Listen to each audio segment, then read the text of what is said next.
नमस्कार दोस्तों, आज हम आपके पास गुरुत्वाकर्षण से ही रिलेटेड पाठ का एक नया टॉपिक लेकर आए हैं, जिसमें आपको बताया जाएगा कि जो स्मॉल जी का जो मान है उसमें कोई परिवर्तन होता है या नहीं होता है। तो पहले मैं बता दूं, बिल्कुल इसके मान में परिवर्तन होता है। अगर आप पृथ्वी पर हैं तो इसका मान कुछ दूसरा होगा, चंद्रमा पर हैं तो इसका मान कुछ दूसरा होगा, किसी अन्य ग्रह पर आप चले जाते हैं तो स्मॉल जी का मान आपको बिल्कुल परिवर्तन हुआ मिलेगा। लेकिन जो कैपिटल जी होता है, कांस्टेंट होता है, उसका आप कहीं भी जाएंगे उस पर कोई प्रभाव नहीं पड़ेगा, वो कहीं पर चेंज नहीं होंगे।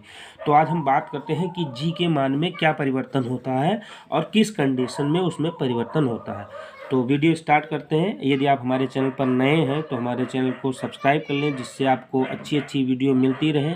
ये आप क्लास वाइज भी रीड कर सकते हैं, जैसे class 9th 10th 11th 12th का भी ये टॉपिक है। अगर आप किसी चीज़ की तैयारी कर रहे हैं तो उसके लिए भी बहुत खास टॉपिक हो सकता है। तो वीडियो स्टार्ट करते हैं कि change in the value of g के मान में परिवर्तन होता है या नहीं। तो बिल्कुल होता है। पहला तो हम आपको बताएंगे ऊंचाई के साथ इसमें क्या परिवर्तन होता है। अगर कोई वस्तु पृथ्वी से ऊंची है या पृथ्वी पर कहीं ऊंचाई पर रखी हुई है तो उसमें क्या परिवर्तन होगा, जी के मान में क्या परिवर्तन होगा। ध्यान से देखिएगा वीडियो को। हमने ये जो लाल गोले से घेरा है ये हमारी पृथ्वी है, और इसका जो द्रव्यमान कैपिटल एम है और इसका जो गुरुत्वीय त्वरण जी है वो सिर्फ स्मॉल जी है।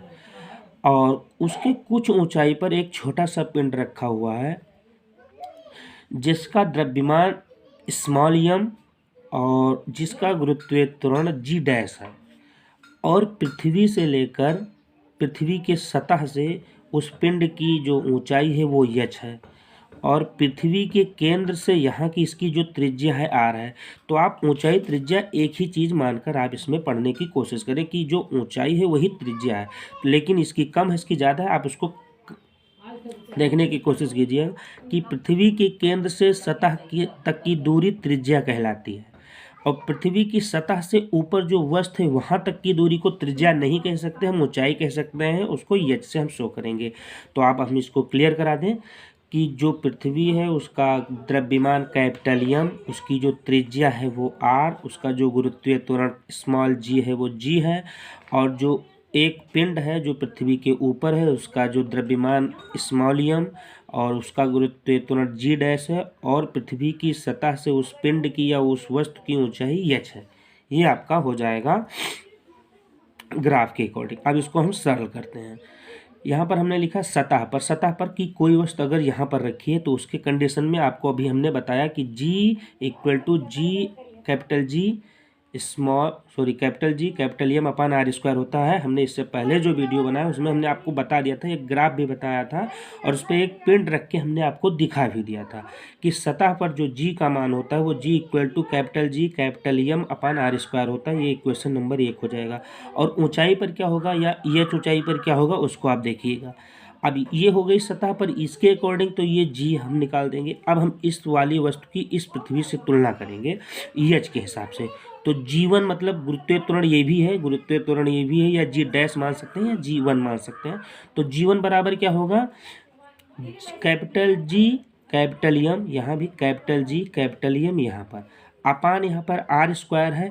यहाँ पर क्या होगा, अब चूंकि इन दोनों की दूरी ले रहे हैं तो आर तो पहले है ही है और एच और हो गई, तो इस केंद्र से इसकी यहाँ तक की दूरी जो होगी आर प्लस एच दोनों जुड़ जाएगी, क्योंकि अगर केंद्र से यहाँ तक की दूरी निकालेंगे तो ये आपस में जुड़ जाएगी, तो आर प्लस एच हो जाएगी। तो आर प्लस एच स्क्वायर हो जाएगी। क्वेश्चन नंबर आपका 2 हो जाएगा। आशा करता हूँ कि इतना आपको समझ में आ गया होगा। अब आगे आप देखिए इसको प्रूव कैसे करते हैं कि ऊंचाई के साथ जाने पर जो स्मॉल जी है उसके मान में परिवर्तन हो जाता है, इसको सिद्ध कैसे करना है। अब यहाँ पर हम क्या करेंगे कि सेकंड वाला जो हमारा इक्वेशन है ये वाला, उसको भाग कर देंगे, इक्वेशन नंबर 1 से भाग कर देंगे। तो हमारा जो पहला है जी1 या जी डैश ऊपर लिखेंगे, जी हम नीचे लिखेंगे, इक्वल टू लगाएंगे। यहाँ पर हमारा जीएम से जीएम आपका कट जाएगा, इस जीएम से इस जीएम को हम डिवाइड करेंगे तो ऑटोमेटिक कट जाएगा। तो यहाँ पर बचेगा आर स्क्वायर ऊपर लिख देंगे। इसमें नीचे जो बचेगा आर प्लस एच स्क्वायर, ये आर प्लस एच स्क्वायर ये हमारा यहाँ पर बच जाएगा। अब इसको आप देखिए, g dash upon g equal to r square, यहाँ से आर प्लस एच स्क्वायर में से अगर हम आर स्क्वायर बाहर लेकर आते हैं, यहाँ हम बाहर लेकर आएंगे तो यहाँ पर 1 बचेगा, ये 1 हमने लिख दिया। एच जैसा था वैसा रहेगा, लेकिन एच के साथ में कोई आर नहीं था, इस वजह से एच अपान आर बन जाएगा, यहाँ पर आ जाएगा। चूँकि आर स्क्वायर हम आगे लेकर आए थे तो H upon are square automatic हो जाएगा। तो स्क्वायर तो यहाँ पर ऑलरेडी लगा ही है। तो एक अगर आर स्क्वायर यहाँ से हम निकाल लेते हैं तो इसके स्थान पर 1 बचेगा, एच के स्थान पर एच बचेगा, लेकिन एच के साथ कोई आर नहीं होने के कारण ये जो होगा आर स्क्वायर से डिवाइड हो जाएगा। तो आर स्क्वायर से डिवाइड हो जाएगा तो हमने आर लिखा है, चूँकि स्क्वायर यहाँ पर ऑलरेडी लगा हुआ है। तो ये आप ध्यान दीजिएगा कि आर स्क्वायर बाहर निकालने से 1 प्लस एच आर पर होल स्क्वायर हो जाएगा। अब इस आर स्क्वायर से इस आर स्क्वायर को हम काट देंगे, कट जाएगा। तो जी डैश अपान जी बराबर क्या हो जाएगा, 1 प्लस एच अपान आर का होल स्क्वायर। अब ध्यान देने वाली बात ये होगी कि ये जो है बटे में लगा था, तो ये वाला जो हमारा पूरा पार्ट था वो नीचे था, ये वाला नीचे था, और जी ऊपर वाला कट ही गया तो ये ऑटोमेटिक ऊपर जाएगा। तो इस पर पावर 2 था, अब ये ऊपर जा रहा है, ये बराबर के सीधे में जा रहा है, तो ये पावर -2 हो जाएगा। क्योंकि नीचे से अगर कोई चीज़ें अगर पावर 5 है ऊपर जाएगी तो पावर -5 हो जाएगा। सेम ऐसे ही यहाँ पर पावर 2 था प्लस में, ऊपर जाएगा तो -2 हो जाएगा। तो ये आप समझ गए होंगे कि जी डैश अपान जी बराबर 1 प्लस एच आर पर होल माइनस होल स्क्वायर हो जाएगा। ये आप यहाँ तक समझ गए होंगे कि ये कैसे हुआ। अब हम आगे आपको बताते हैं द्विपद प्रमेय से कि अगर कोई चीज़ पावर माइनस में है तो उसको जितनी संख्या माइनस में है, जैसे यहाँ पर 2 है, उस 2 को हम यहाँ एच से मल्टीप्लाई कर देंगे और यहाँ का चिन्ह जो है वो बदल जाएगा। तो इस 2 को h से अगर मल्टीप्लाई करेंगे तो th हो जाएगा, और प्लस है वहाँ पर माइनस हो जाएगा। तो हम यहाँ पर इसको हम लिखते हैं g dash upon g equal to 1, ये 1 हो गया, ये माइनस है, ये प्लस से मल्टीप्लाई हो जाएगा माइनस, और ये 2 जो है इस h से मल्टीप्लाई हो जाएगा तो हो जाएगा 2h, और ये हमारा r ऐसे उतर जाएगा। अब इसको हम आगे देखते हैं कि अगर हम मानते हैं कि ये 1 माइनस 2h अपान आर या जी डैश अपान जी सेम चीज़ है, इसके बराबर ये है, ये चीज़ें दोनों आपस में बराबर हैं। आप चाहें तो जी डैश अपान जी के स्थान पर 1 माइनस 2h अपान आर लिख सकते हैं, या इसके स्थान पर जी डैश अपान जी लिख सकते हैं।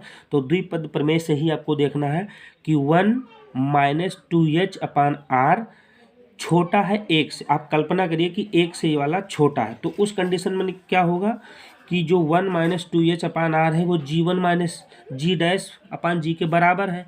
तो जहाँ पर 1 माइनस 2h अपान आर है तो इसके स्थान पर हम जी1 अपान जी लेस हो जाएगा 1 से कम हो जाएगा। अब कहने का मतलब हुआ कि अगर इस जी को यहाँ पर लेकर चले जाएं, इस जी को यहाँ पर लेकर चले जाएं, तो जो